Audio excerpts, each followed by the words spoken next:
ठीक है चले, देखिए क्या लिखा है। टू क्यूब्स हैं, each of volume 64 centimetre cube are joint end to end. Find the surface area of the resulting cuboid.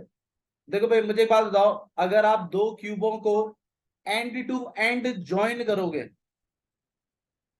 तो जो रिजल्टिंग फिगर बनेगा वो क्या बनेगा? वो क्यूबॉइड बनेगा। देखिए जैसे मैं आपको दिखाता हूं, जैसे मान लीजिए ये एक क्यूब है, ठीक है। अब इसी के साइड में अगर आप एक और क्यूब लगा दोगे तो अब ये जो ओवरऑल फिगर है ये कैसा फिगर है? यार क्यूब भी बनवा के मानेगा मैं।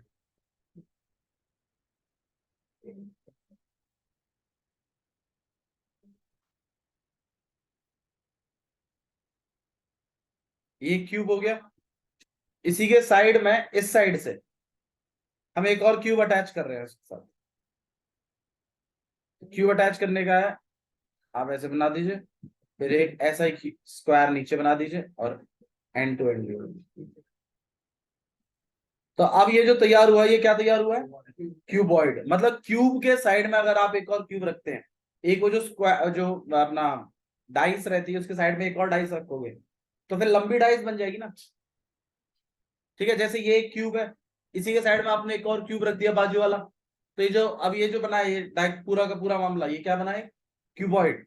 अच्छा लेकिन लेकिन मुझे एक बात बताओ। हाँ जी हाँ, ये अभी आई है 5 मिनट।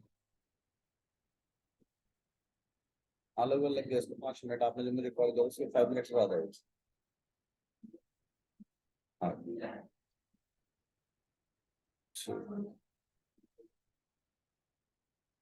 ठीक। अब भाई तो एक क्यूब है, उसके साइड में एक और क्यूब रखा गया है और जो आपका रिजल्टिंग फिगर बना है वो क्या बना है? एक क्यूबॉइड। अब क्यूबॉइड में लेंथ ब्रेड्थ हाइट होती है। अब आप मुझे बताओ, मान लीजिए अगर इसकी पहले वाले क्यूब की साइड अगर ए है जस्ट, और दूसरे वाले की भी ए है, तो अब ये जो रिजल्टिंग क्यूबॉइड बना है इसका लेंथ कितना होगा? 2a। अच्छा ब्रेड्थ कितनी होगी? ये ए ही होगी, ध्यान रखिएगा, सिर्फ एक ही का यूज हुआ है ब्रेड्थ। और हाइट कितनी होगी? हाइट भी ए ही होगी। तो ये वाला 2a, ये ए, और ये भी ए। ठीक है, तो इसका मतलब लेंथ में चेंज आया है। अच्छा भैया अगर मान लीजिए, अगर भैया मान लो इस तरीके से, मतलब इस साइड से ना ज्वाइन करें और बल्कि इस साइड से अगर ज्वाइन कर दें तो मतलब ऐसे अपवर्ड,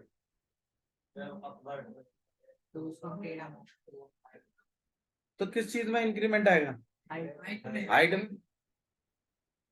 तो देखो ज्वाइन करना है इतना कोई खतरनाक चीज नहीं है, बड़ी सिंपल चीज है। देखो मैं दिखा देता हूँ।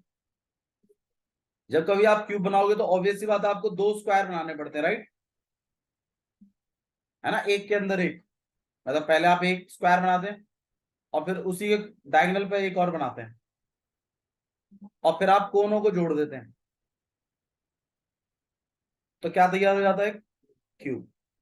अब मान लीजिए मुझे इसको इसके साइड में अटैच करना है एक और क्यूब, तो आपको क्या करना है, जो पीछे वाला जो क्यूब आपने पीछे वाला जो स्क्वायर बनाया है उसी को एक्सटेंड करते हुए उसी के साइड में एक और स्क्वायर बना दीजिए, और जो नीचे वाला स्क्वायर है ये वाला, इसी के साइड में एक और बना दीजिए, और फिर कोनों को वापस से क्या कर दीजिए। सिंपल है, डोंट वरी, आसान है। ठीक है, तो यहाँ पर एंड टू एंड उन्होंने जोड़ा है। अब क्वेश्चन पढ़ लेते हैं। बोला है दो क्यूब्स है, each of the volume is 64 centimetre cube. क्या मतलब है इसका? दोनों क्यूबों में हर एक क्यूब की वॉल्यूम कितनी है? 64 सेंटीमीटर क्यूब। अच्छा वॉल्यूम गिवन होने से साइड निकल जाती है सिर्फ क्यूब्स में। रीजन बड़ा क्लियर है, वॉल्यूम का फॉर्मूला होता है ए क्यूब। अब वॉल्यूम अगर मैं आपको दे चुका हूं 64, तो अब आप ही देख लीजिए इस इक्वेशन में क्या मिसिंग है, खाली ए ही तो है।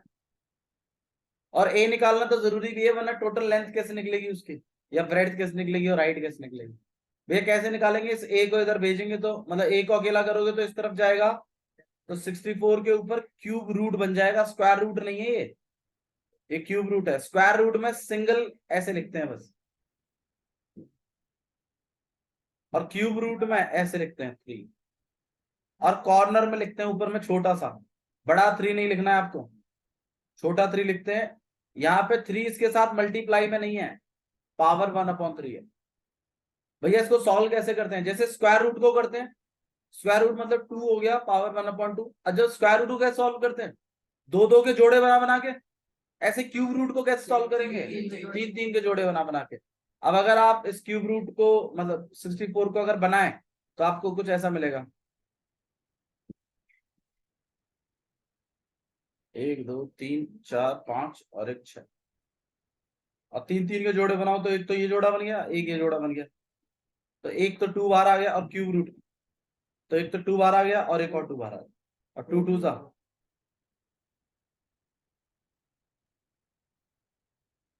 समझ में आया? ठीक है, तो कुछ इस तरीके से आपको काम करना है क्यूब रूट्स में।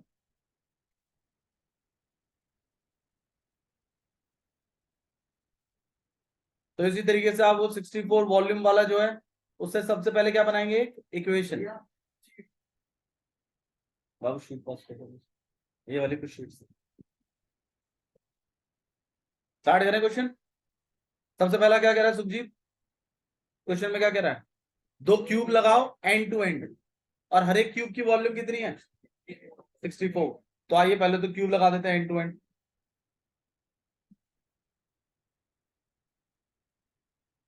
एक क्यूब ये हो गया, बताओ राइट में लगाओ या फिर मतलब अपवर्ड? राइट वाला थोड़ा सिंपल सा पड़ेगा आपको। तो देखिए पीछे वाले उसको एक्सटेंड किया है मैंने, स्क्वायर, ऐसे ही आगे वाले को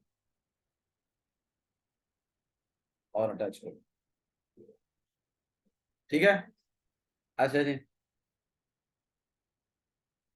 यहाँ पे आपके पास 2 क्यूब्स हो गए। सॉल्यूशन स्टार्ट करें। सॉल्यूशंस में आप यहाँ पे क्यूब लिखोगे, साइड कितना है? ए। लेट कर रहे हैं हम। वॉल्यूम कितना है? 64। अब आप यहीं पे इसको सॉल्व करेंगे, क्योंकि बिना ए निकाले आप आगे नहीं बढ़ सकते इसमें। बताइए कैसे बनाओ equation according to question. Volume equal to a cube. Volume का फॉर्मूला है 64, ए का तो ए क्यूब ही है। ए को अकेला कर दिया आपने, यहाँ 64 के ऊपर क्या लग गया? क्यूब। कैसे करेंगे 64 का मामला? अभी बताया था मैंने, प्राइम फैक्टराइजेशन का डालेंगे पूरा। आता है तो ठीक, नहीं आता तो ऐसे कर दीजिएगा। कितनी बार पे जाएगा? 32।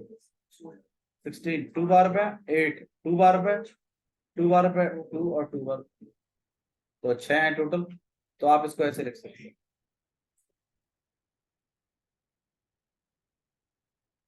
और यहाँ पे क्यूब और यहाँ पे ए है। हाँ भाई, ये एक जोड़ा हो गया और एक जोड़ा ये हो गया। कितना हो जाएगा आपके पास? 2 × 2, और ए इक्वल टू में कितना आ गया? 4। साइड तो निकल गई। अब क्या लिखना है बताओ? अब क्यूबॉइड रिजल्टिंग फिगर क्या बना है? क्यूबॉइड। क्यूबॉइड में क्या क्या चीजें होती हैं भाई? लेंथ ब्रेड तो राइट, लेंथ बता दो कितना हो जाएगा? अगर दोनों क्यूबों का टीएस से निकाल के प्लस कर दे तो? भाई बात तो सही कह रहा है भाई, दोनों का टीएस से प्लस कर दे भैया तो। और उसमें भाई मुझे एक बात बताओ, अगर टीएस से प्लस कर दोगे दोनों का, तो ये वाला जो बाउंड्री, ये वाला जो वॉल है, ये 2 बार कैलकुलेट हो जाएगा। माइनस कर दो, ठीक, चलेगा चलेगा। भाई फिर आपका ये वाला वॉल आपको माइनस करना पड़ेगा, क्योंकि आप इस साइड से भी टीएस को ऐड करा रहे हो, इस साइड से भी करा रहे हो, तो उसमें ये वाला जो फिगर है ये 2 बार आया है। Ayush you are doing something, मुझे पता है तो कुछ तो कर रहा है, बस वही वाली बात है कि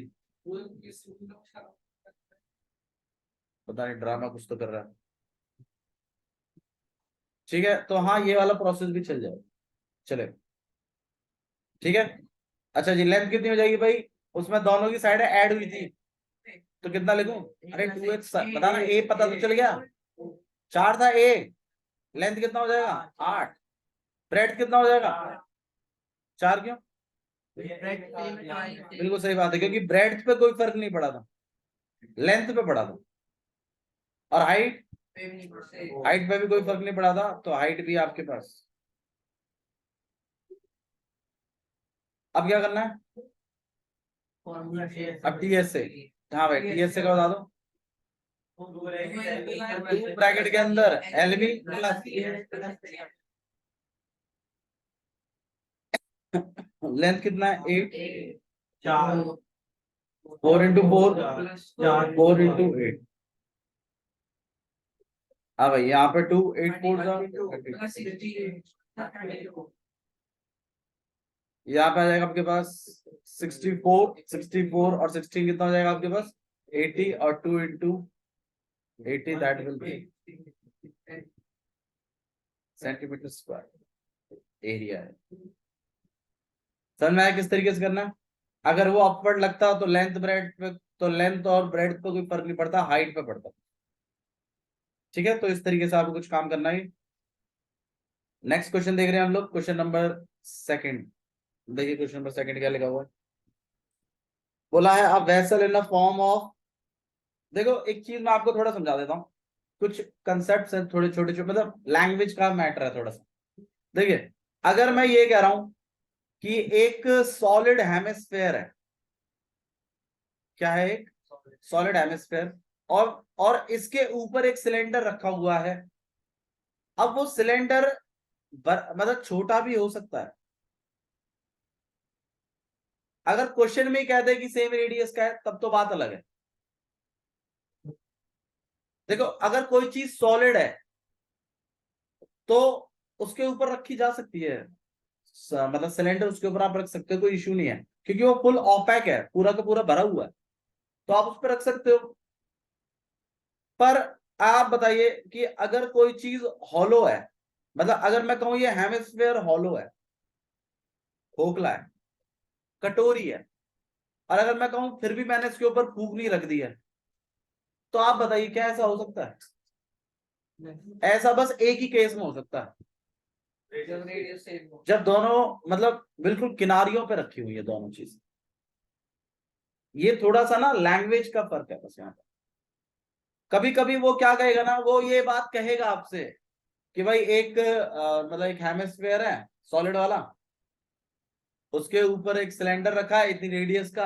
आपको हेमिस्फेयर की अलग हाइट बताएगा, रेडियस और सिलेंडर की अलग हाइट, सर सिलेंडर का अलग रेडियस बताएगा, हेमिस्फेयर का अलग रेडियस बताएगा, ऐसा होगा।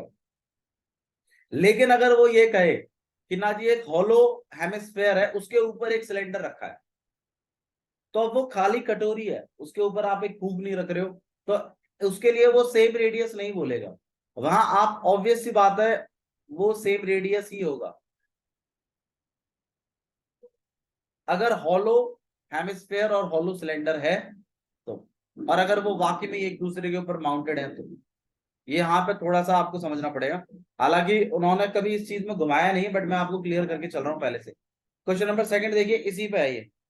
एक वेसल है in a form of hollow hemisphere. एक वेसल, वेसल का मतलब क्या होता है भाई सुखजीत, वेसल का मतलब होता है बेसिकली बर्तन। ठीक है, तो एक वेसल है आपके पास, a vessel in a form of hollow hemisphere mounted by a hollow cylinder, और उसके ऊपर एक हॉलो सिलेंडर भी माउंटेड है। अब देखो, उन्होंने इस केस में सेम रेडियस नहीं बोला है, लेकिन ऑब्वियस सी बात है, अंडरस्टूड बात है तो, कि भाई अगर हॉलो है तो टिकेगा कैसे, वो तभी टिक सकता है जब उसके बराबर का है। तो यहां पर एक हॉलो सिलेंडर है।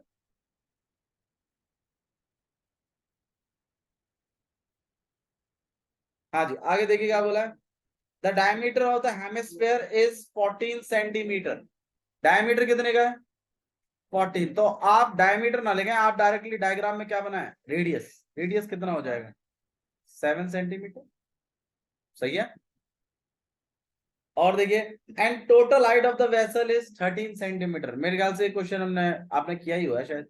टोटल हाइट कितनी है 13 सेंटीमीटर। अब मैंने आपको बताया था 7 सेंटीमीटर ऐसे बनाते हो हेमिस्फेयर में, तो 7 सेंटीमीटर ऐसे भी बनाएगा, है ना। और फिर आप इसमें से इसको क्या करवा दीजिएगा, माइनस।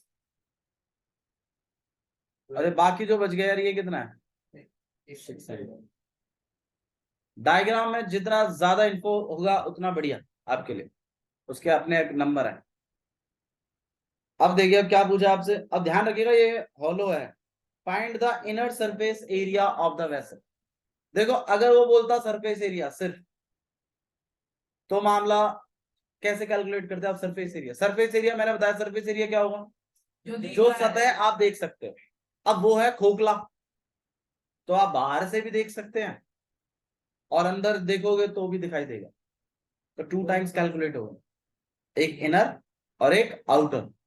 लेकिन क्वेश्चन में आपसे क्लियर कट उसने पूछा है इनर बताओ, उसका इनर सरफेस है, अंदर में क्या दिखेगा?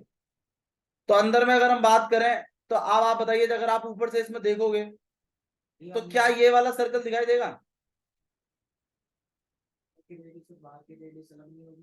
मैं देखो अगर वो सरफेस एरिया बोलता ना तो वो इस बात पे कहता कि मतलब उसकी मोटाई के बारे में फिर वो बात जरूर, लेकिन उसने अगर मोटाई के बारे में कोई बात नहीं करी है तो इस केस में आपको दोनों की रेडियस सेम लेके ही चलनी, अगर उसने कोई बात नहीं करी है तो मतलब आप एक का निकालते मल्टीप्लाई बाय 2 कर देते तो मामला सरफेस एरिया का निकला।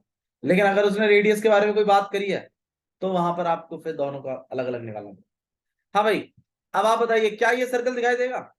आंसर है नहीं, क्योंकि ये सर्कल तो है ही नहीं, खोखला है ना ऊपर से, तो वो सर्कल नहीं है वहां पर, वो नहीं दिखाई देगा। जब आप इसके अंदर देखोगे क्या ये कर्व पार्ट दिखाई देगा? बिल्कुल।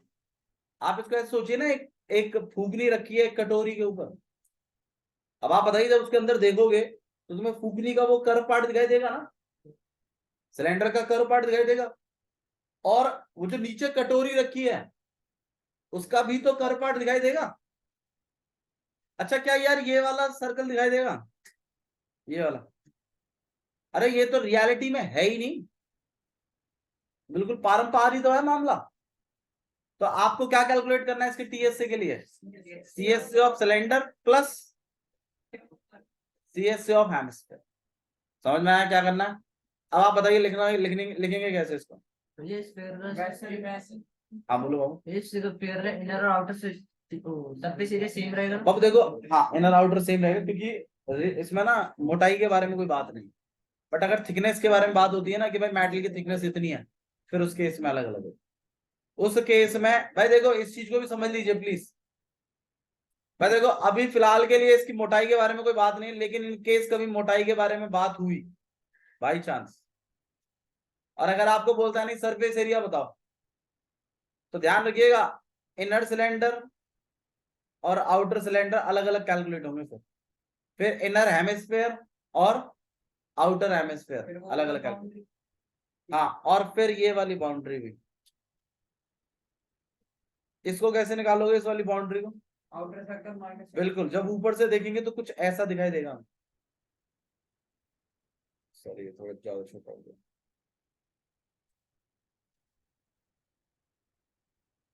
और ये वाला एरिया निकालने के लिए जो बीच में बचा हुआ है, इसके लिए क्या करना पड़ेगा आपको?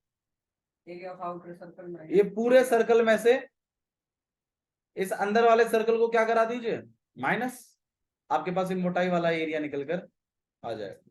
अगर ऐसा होता है, क्योंकि 9th क्लास में ऐसा एक क्वेश्चन था, 9th क्लास में जब हम सरफेस एरिया अवलंबन कर रहे थे तो ऐसा उन्होंने क्वेश्चन दिया था, एक सिलेंडर दिया था, उसकी थिकनेस के बारे में बात किया था और बोला था सरफेस एरिया निकालो इसका।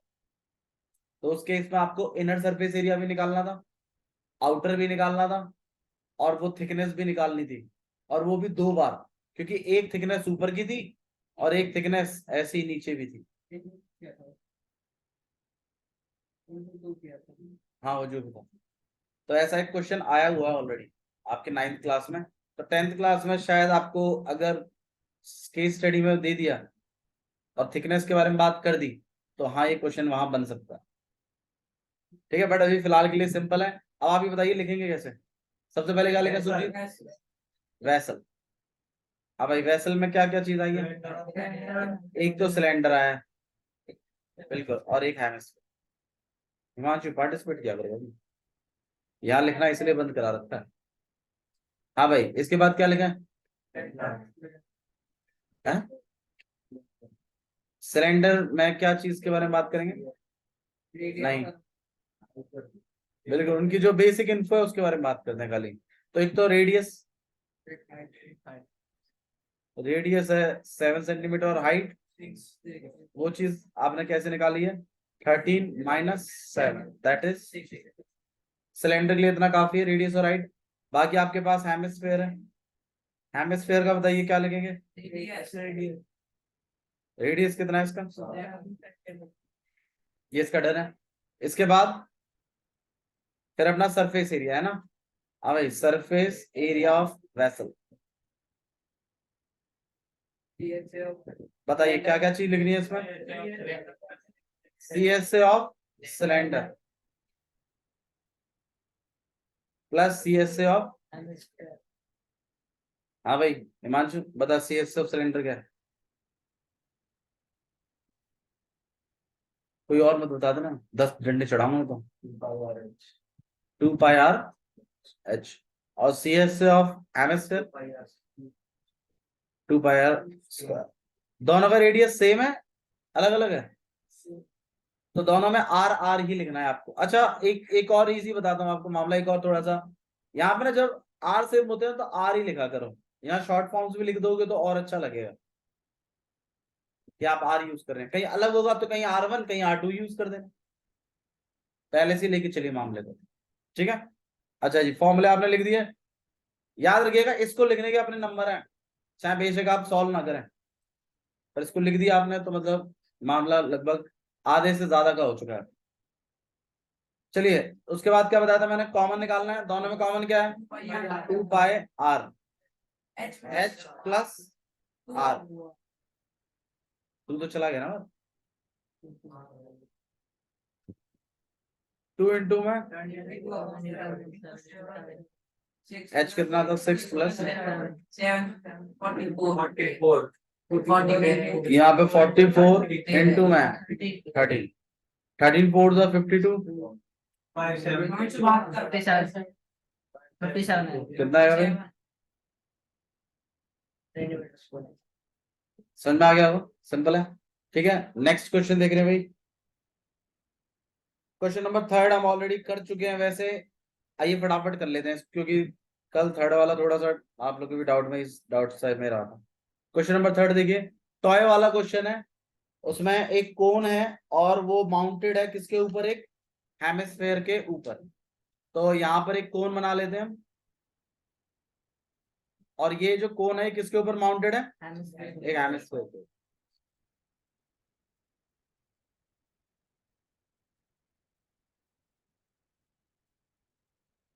ठीक है, एक कोन है और वो हेमिस्फेयर के ऊपर माउंटेड है, और ऑफ रेडियस 3.5। इसका रेडियस जो है वो 3.5 है, और hemisphere of same radius. Total height of the toy is 15.5। इस टॉय की टोटल हाइट, अगर पूरी हाइट के बारे में बात करें तो ये हाइट है 15.5। मैंने बताया था ऐसे रेडियस लिखते हो तो ऐसे भी लिखा करो थोड़ा सा, 3.5, और ये रेडियस ये भी हो गया आपके पास 3.5, और ये टोटल 15.5 है। तो आप ही बता दीजिए यार ये कितना है? बिल्कुल, ये 12 सेंटीमीटर। ठीक है, तो इसका जो एक्चुअल हाइट है वो कितना है? 12। स्लैंट हाइट इसमें मिसिंग है, L हमें निकालना पड़ेगा। ठीक है, ये हमारा डायग्राम है। देखिए, क्वेश्चन में आपसे बोला गया है इसका टोटल सरफेस एरिया निकाल दीजिए टॉय का। अब आप बताइए, इसका टोटल सरफेस एरिया निकालते टाइम कौन कौन से सरफेस आपको दिखाई देंगे? एक तो आपको CSA कौन दिखाई देगा? वो टोपी का जो कर्व वाला पार्ट है, एक तो वो दिखाई देगा, और एक CSA ऑफ हेमिस्फीयर दिखाई देगा। वो जो बीच का जो सर्कल है कोन और इस हेमिस्फीयर के बीच में, वो ढक गया है, वो नहीं दिखाई दे रहा है। तो आपको कहीं ना कहीं CSA ऑफ कोन कैलकुलेट करना है, और CSA ऑफ हेम। अच्छा, कोन का CSA का फॉर्मूला तो बताओ। πr/l। L चाहिए मुझे, जबकि मेरे पास R और H है, तो PGT से आप L निकालेंगे। ठीक है, तो चलिए आइए शुरुआत करते हैं। तो सबसे पहले यहाँ पे टॉय, टॉय में क्या क्या चीज है भाई? एक तो कोन है और एक हेमिस्फीयर, ये लिखना होता है। ठीक है, अच्छा जी, नेक्स्ट। फिर आपका कोन के बारे में बात चल रही है। कोन में ध्यान रखिएगा एल की रिक्वायरमेंट है, मैं बेसिक इन्फो में जो भी चाहिए वो सब यही निकलेगा अभी। अब रेडियस कितना है 3.5 और इसकी हाइट भी आपके पास, हाइट कितनी है इसकी, हाइट इसके पास 12, चलो 15.5 में से आपने 3.5 हटाया, वो चीज भी आप लिख सकते हैं बिल्कुल। कितना आ जाएगा, अब क्या करना है, एल, एल का निकाला है, एल चाहिए तो एल स्क्वायर इक्वल टू में r square plus h square, तो एल स्क्वायर इक्वल टू में आर कितना है भाई 3.5 का स्क्वायर, एच कितना है 12 का स्क्वायर, 3.5 का स्क्वायर बता दीजिए 12.25। देखो नहीं आता है तो आप साइड में मल्टीप्लाई कर सकते हैं, ठीक है, बट मैंने आपको जो भी नंबर 5 से एंड होते हैं उनका डायरेक्ट स्क्वायर निकालना मैं आपको बता चुका हूं पहले भी, मैं आपको फिर रिपीट कर देता हूं। पीछे वाले नंबर का स्क्वायर कर देते हैं, 5 का कितना हो जाएगा, और आगे वाले नंबर में एक बढ़ा देते हैं और इसी से वापस मल्टीप्लाई कर लेते हैं, ठीक है। जैसे 95 का निकालना है तो 5 का 9 में एक बढ़ा दीजिए, 10 इंटू 9, ये आएगा। ये सिर्फ उन्हीं नंबर हो गए जो 5 से एंड करते हैं, सारे डिजिट्स में एप्लीकेबल है। जैसे मान लीजिए मैं 105 का निकालना चाहता हूँ, तो 5 का 10 में एक बढ़ा दीजिए, 11 इंटू 10, और ऐसे ही आपको 125 का निकालना हो, 5 का 12 में एक बढ़ाइए, 13, 13 इंटू 12 फेवरेट नंबर है एक्चुअली। कुछ कुछ नंबर्स होते हैं जिनके मल्टीप्लाई भी आपको याद होने चाहिए, ये उनमें से ही है। 12 इंटू 13 156 होता है, इसलिए मैं जब 156 लिखा तो मुझे पता चल गया था कि 125 का, ठीक है। कुछ नंबर्स थोड़े से फेवरेट होते हैं तो ये उनमें से ही हैं कुछ नंबर्स, ठीक है। अब बाकी अगर आपको ये चीज शॉर्टकट नहीं समझ में आ रहा तो कोई दिक्कत नहीं है, आप मल्टीप्लाई ही कर लीजिए, कोई इश्यू नहीं है इसमें। हाँ भाई, तो 3.5 का हो गया 12.25, 12 का बता दीजिए 144, यहाँ पे एल स्क्वायर प्लस करेंगे तो 156.25, जिसका डेसिमल, देखो डेसिमल वाले जो प्लस होते हैं वो डेसिमल के नीचे डेसिमल होना चाहिए, जिधर कहीं डेसिमल नहीं होता उसका डेसिमल कहाँ होता है, लास्ट में। तो अगर मैं इसको और इसको प्लस करूंगा तो इसके प्लस ऐसे नहीं होंगे कि आपने ये लिख दिया फिर 144 लिख दिया, ये गलत है। प्लस 144 का पॉइंट कहां पर है, लास्ट में, तो इसका डेसिमल यहाँ रख के 441 और लास्ट में 00, ऐसे होगा प्लस। और यहाँ पर क्या आएगा आपके पास 25, यहाँ पे 6, यहाँ पर 5, यहाँ 1, और तब जाके बनेगा ये 156.25, और ये बन गया एल स्क्वायर। एल तो आप अकेला कर देंगे, इस पूरे के ऊपर क्या लगा देंगे, रूट।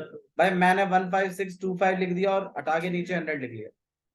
मैंने आपको इसका स्क्वायर रूट भी निकालना सिखाया हुआ है, 125, ठीक है। नहीं आता है तो आप सीख लीजिए दोबारा से। आपको यहाँ नंबर लिखना है, फिर आपको पीछे से जोड़े बनाने शुरू करने हैं दो दो के।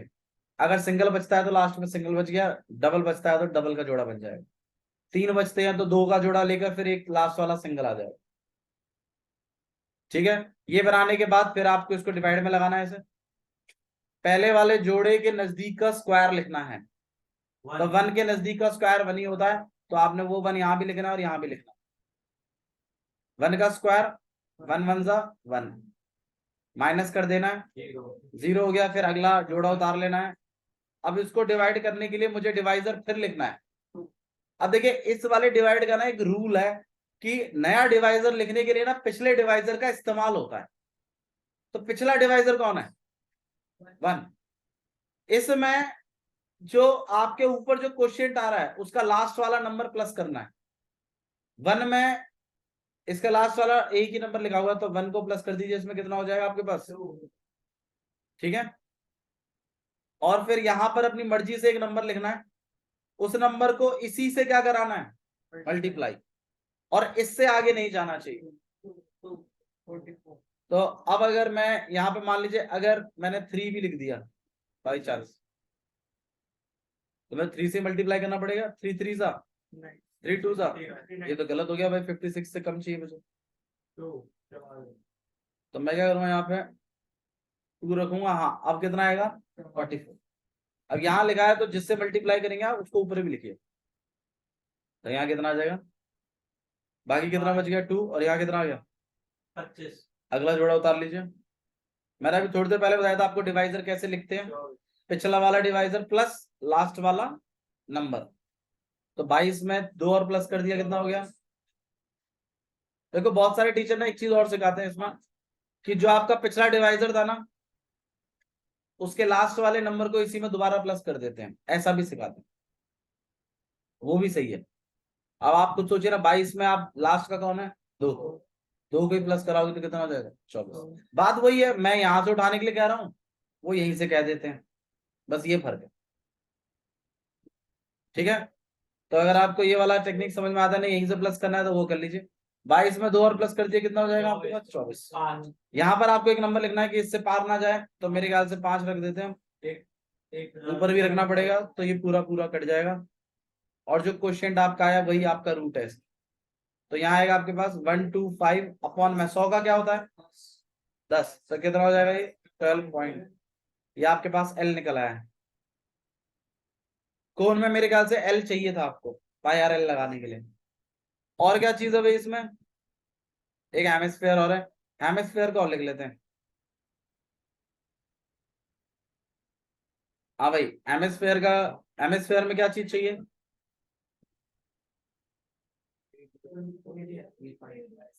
रेडियस कितना है 3.5,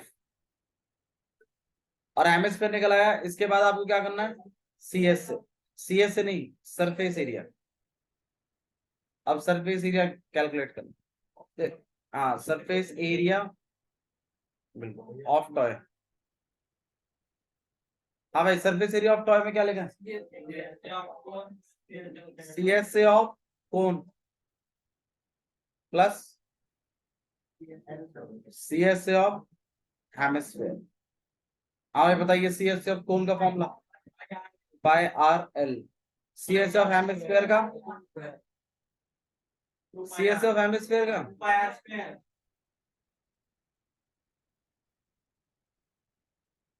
दोनों में आर कॉमन है इसलिए मैंने आर ही लिखा है। ठीक है, वैसे यार यहाँ लिख देना चाहिए मुझे आर करके। तो अब यहाँ से पाए आर बाहर निकालेंगे, अंदर क्या रहेगा एल प्लस 2 आर, एक 2 भी रह गया और आर भी रह गया। हाँ भाई आर की वैल्यू कितनी है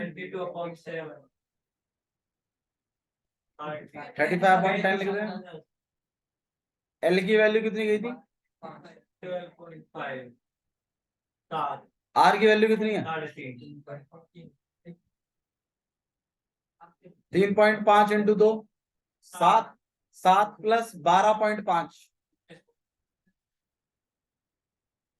बिल्कुल 19.5। 7 से आप इसको काट लेंगे 5 बार पे, 2 से 11 बार पे, 5 बार पे, 5 से 1 बार, यहाँ 11 इंटू, हाँ भाई क्या हिसाब है यहाँ पे 19 पॉइंट,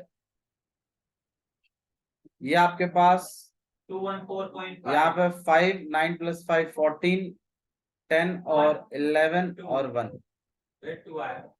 अच्छा 11 किया ना मैंने, एक कैरी जाएगा 214.5, और यहाँ पे आएगा आपके पास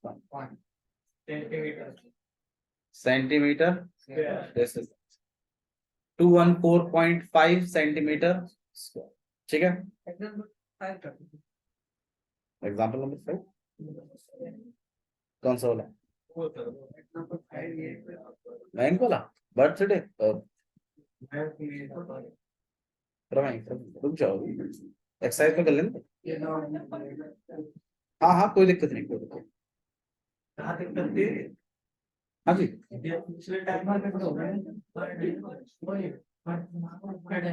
इनका जियो को करवा दिया,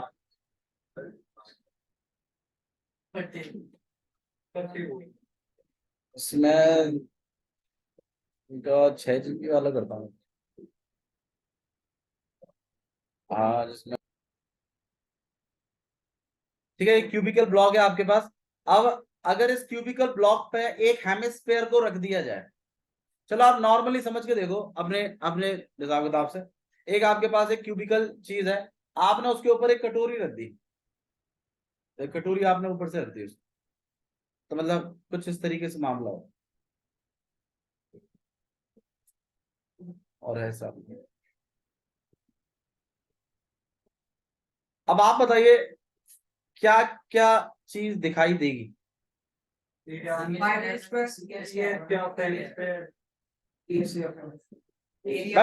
पहले मुझे बताओ यार, ये साइड में कोई दिक्कत है क्या इसमें, इधर से, वो बैक साइड वाले में और डाउन वाले में, तो मतलब और 5 साइड में तो कोई दिक्कत है ही नहीं, दिक्कत जो है वो ऊपर वाले में है। अच्छा जब हम इसकी टॉप की बात करें तो आप मुझे बताइए कौन सा एरिया नहीं दिखाई दे रहा है? वो वाला एरिया नहीं दिखाई दे रहा है जो कटोरी के नीचे आ गया, जो सर्कल से दब गया, मतलब आपको वो सर्कल नहीं दिख रहा है बस नीचे का, मतलब ये वाला एरिया माइनस करना है, मतलब पूरे एरिया में से कौन सा एरिया नहीं दिखना है? ये सर्कल का, तो मतलब कहीं ना कहीं टीएस से ऑफ क्यूब में से माइनस करना है क्या? Area of circle. भाई देखो सीएस से माइनस मत करिए, सीएस से मतलब वो कर्व पार्ट ऊपर का जो उठा हुआ है, वो क्यों माइनस करोगे तुम? भाई सतह का एरिया माइनस करिए ना, वो चीज तो एडिशनल दिखाई दे रही है तुम्हें। अब मुझे बताओ ये चीज करके कौन सा एरिया आपको दिखाई दे रहा है, मतलब ये लिखने पर कौन कौन सा एरिया दिखाई दे रहा है उसके बारे में बता दो मुझे। चलिए देख लेते हैं, शेड कर लेते हैं उसको। मेरे ख्याल से ये वाला, ये सारे एरिया दिखाई दे रहे हैं आपको, और ये वाला भी दिखाई दे रहा है पूरे में।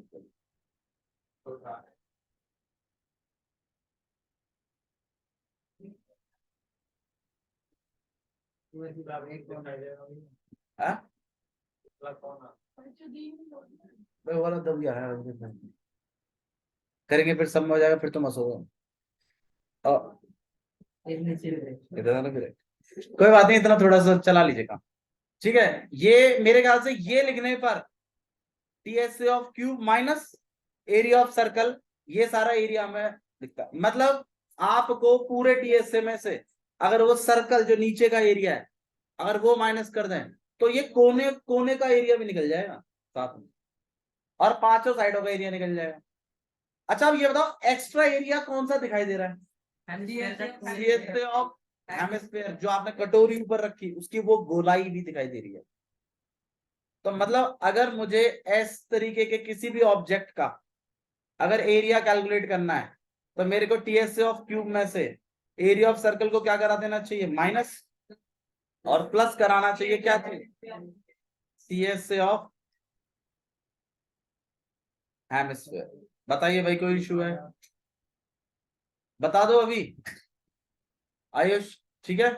अच्छा जी, इसी तरीके का एक कंसेप्ट और भी है, मान लीजिए इस तरीके से क्यूब है, हाँ?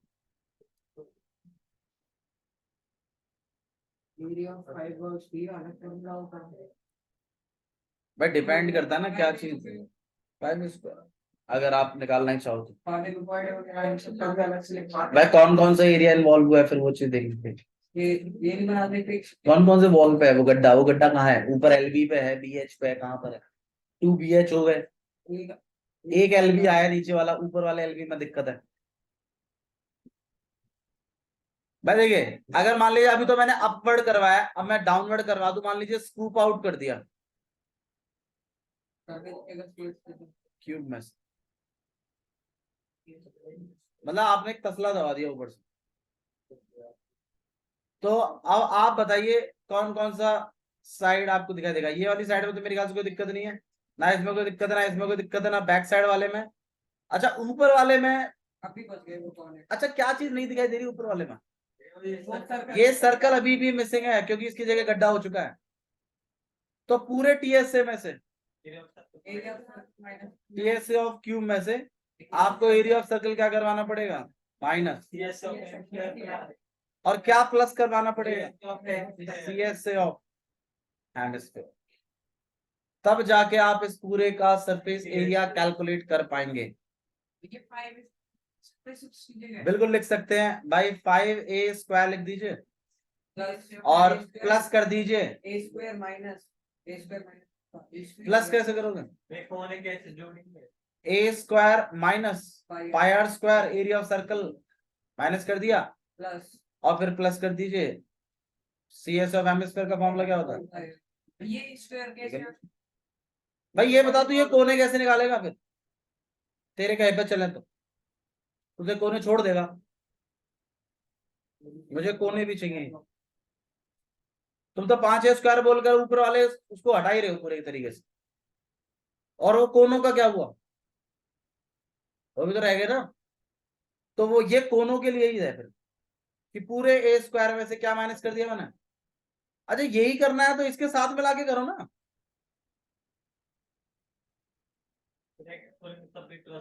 बोल बोल बोल, ठीक है। अच्छा जी थोड़ा सा और देखो भाई, आप ना एक बार थोड़ा सा चीजों को लिखो। टीएसए ऑफ क्यूब का फॉर्मूला क्या है, एरिया ऑफ सर्कल का बताओ, सीएसए ऑफ हेमिस्फीयर का, अरे माइनस हो जाएंगे भी,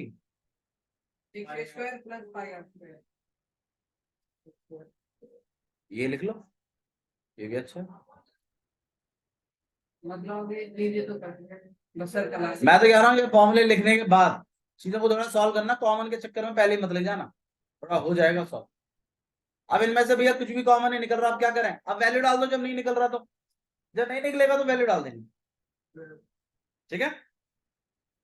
ये क्वेश्चन नंबर 4 आपके होमवर्क में है, आप करके लाएंगे घर से, 4 ये शायद, है ना, ठीक है। That's all for today, thank you.